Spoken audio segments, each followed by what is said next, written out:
Ay guys, pag sinabi kasi guys na usapang lalaki, panindigan natin, sinabi natin.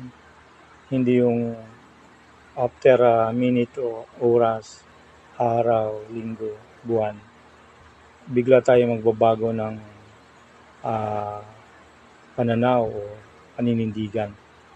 Tulad niya sinasabi, kung tunay ka ng lalaki, kung ano sinabi mo, ibigay mo, ipangako mo, at tuparin mo. Kasi mahirap yan.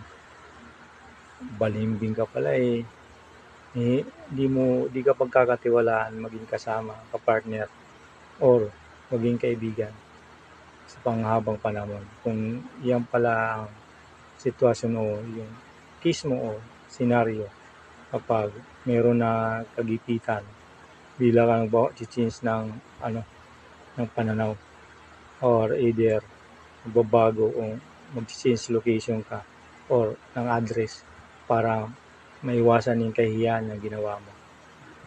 Kung talagang yan ang mo, ipatunayan mo, huwag kang pabago ng o madaming alibay sa ating buhay para makaiwas lang o takbuhan lang yung mga obligasyon mo na dapat panindigan. Pangin natin yun. Share,